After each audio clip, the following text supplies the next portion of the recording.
अस्सलाम वालेकुम नाजरीन, मैं मोहम्मद गुफरान अपने यूट्यूब चैनल पे आपकी खिदमत में हाज़िर हूँ।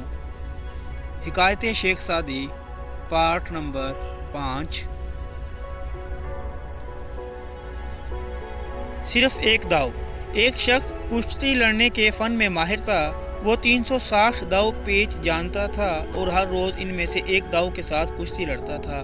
एक शागिर्द पर बहुत मेहरबान था, उसको 359 दाव सिखा दिए, सिर्फ एक दाव अपने पास रखा। वो नौजवान कुछ अरसे में ज़बरदस्त पहलवान बन गया और दूर दूर तक उसकी शोहरत फैल गई। मुल्क भर में किसी पहलवान को उसका मुकाबला करने की जुर्रत ना हुई थी। एक दफ़ा उस नौजवान ने अपनी ताकत के इल्ज़ाम में बादशाह वक्त से कहा कि उस्ताद को मुझ पर जो फोकियत हासिल है वो उसकी रगी और तरबियत के हक़ की वजह से है, वरना कुव्वत और फ़न में इससे कम नहीं। बादशाह को उसकी बात पसंद ना आई और उसने उस्ताद और शागिर्द में कुश्ती कराने का हुक्म दिया। मुकर्ररा दिन को इस दंगल के लिए शाहाना इंतजाम किए गए और इसे देखने के लिए खुद बादशाह वक्त, हुकूमत के अहदेदार और दरबार के अफसरान और मुल्क भर के पहलवान जमा हुए। नौजवान मस्त हाथी की तरह दंगल आया। ऐसा मालूम होता कि वो पहाड़ को भी उखाड़ सकता है। बूढ़ा उस्ताद समझ गया कि नौजवान शागिर्द कुव्वत में उससे बढ़ चुका है, तहम वो उस दाव का तोड़ नहीं जानता था। उस्ताद ने उसको दोनों हाथों से सर पर उठा लिया और ज़मीन पर पटक दिया। हर तरफ वाह वाह का शोर मच गया। बादशाह ने उस्ताद को पेश बहा इनाम से सरफराज किया और नौजवान को मुलामत की कि तूने अपने मौसम उस्ताद से मुकाबला किया और जलील हुआ। बादशाह और दरवेश। एक नेक आदमी ने ख्वाब में देखा कि एक बादशाह जन्नत में है और दूसरा एक दरवेश दोज़ख में पड़ा है। वो सोच में पड़ गया कि लोग तो ये समझ रहे थे कि बादशाह दोज़ख में होगा और दरवेश जन्नत में, लेकिन यहाँ तो मामला उसके बरक्स निकला। मालूम नहीं इसका क्या सबब है। गैब से आवाज़ आई, यह बादशाह दरवेशों से अकीदत रखता था इसलिए जन्नत में है, और दरवेश को बादशाहों की तकर्रब का बड़ा शौक था इसलिए जहन्नम में है। एक पारसा और गवैया। एक बदमस्त गवैया रात के वक्त बगल में बरबत लिए जा रहा था। रास्ते में पारसा मिला। गवैये ने आलमे मस्ती में बरबत उसके सर पर दे मारी। बरबत टूट गई और पारसा के सर से खून बहने लगा, लेकिन वो खामोशी से चला गया। सुबह हुई तो उस संगदिल गवैये के पास कुछ रुपए ले गया और कहा कि मेरे भाई, गुज़श्ता शब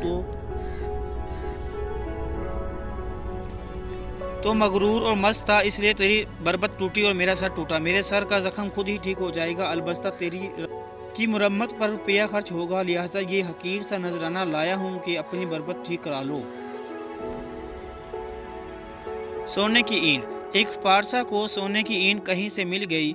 दुनिया की इस दौलत ने उसके नूरे बातिन की दौलत छीन ली और वो सारी रात यही सोचता रहा कि अब मैं संगे मरमर की एक आलीशान हवेली बनवाऊंगा, बहुत से नौकर चाकर रखूंगा, उम्दा उम्दा खाने खाऊंगा और आला दर्जे की पोशाक सिलवाऊंगा। गरज तमूल के ख्याल ने उसे दीवाना बना दिया। ना खाना पीना रहा और ना जिक्र हक। सुबह को मस्त इस ख्याल में जंगल की तरफ निकल गया। वहां देखा कि एक शख्स एक कब्र पर मिट्टी गूंद रहा है ताकि इसे ईंटें बनाए। ये नज़ारा देखकर पारसा की आंखें खुल गई और उसको ख्याल आया कि मरने के बाद मेरी कब्र की मिट्टी से भी लोग ईंटें बनाएंगे। आलीशान मकान, आला लिबास और उम्दा खाने सब यही धरे रह जाएंगे, इसलिए सोने की ईंट से दिल लगाना बेकार है। हाँ, दिल लगाना है तो अपने खालिक से लगा। ये सोचकर उसने सोने की ईंट कहीं फेंक दी और फिर पहले की तरह ज़ात और कनात की ज़िंदगी बसर करने लगा। Please keep watching and supporting us bye subscribing my YouTube channel. इल्म और दौलत। मिस्र में किसी जगह दो भाई रहते थे। एक ने इल्म पढ़ा और दूसरा माल जमा करता रहा। नतीजा ये हुआ कि पढ़ने वाला तो इलामा हो गया और रुपया जमा करने वाला शाही खजांची बन गया। एक बार दौलतमंद भाई ने आलम भाई की तरह हक़ारत से देखा और कहा, हम तो खजाने के मालिक हो गए मगर तुम मुफलिस ही रहे। आलम भाई ने कहा, भाई जान, मैं तो इस हाल पे खुदा का शुक्रगुजार हूँ कि उसने मुझे पैगम्बरों की मीरास इल्म अता फरमाई, मगर आप हैं कि फ़िरऔन की विरासत यानी मिस्र की हुकूमत पर इतरार रहे हैं। हज़रत जुनैद बगदादी और बीमार कुत्ता।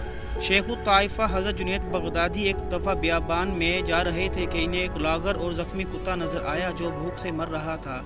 हज़रत जुनैद ने अपनी सफ़र की खुराक में से आधी उसे खिला दी और उठ बैठा। सुना है कि हज़रत जुनैद वहाँ से जाते वक्त रो रहे थे और कह रहे थे कि कौन जानता है कि हम दोनों में سے اللہ کے نزدیک کون بہتر ہے، اس لیے کہ کتا باوجود اپنی تمام بدنامی کے جب مرے جائے گا تو اس کو دوزخ میں نہ لے جائیں گے۔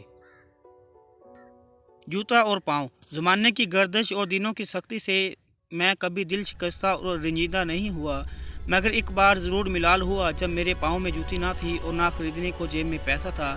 میں حیران پریشان کوفے کی جامع مسجد میں جا نکلا، دیکھتا کیا ہوں کہ ایک شخص کے پاؤں ہی نہیں ہے۔ بس میں نے اپنے پاؤں کی سلامتی پر خدا کا شکر ادا کیا اور ننگے پاؤں رہنا ہی غنیمت سمجھا۔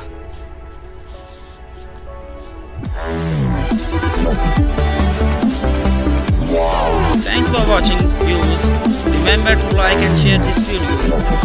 If you have any suggestion, please use comment box. Thank you.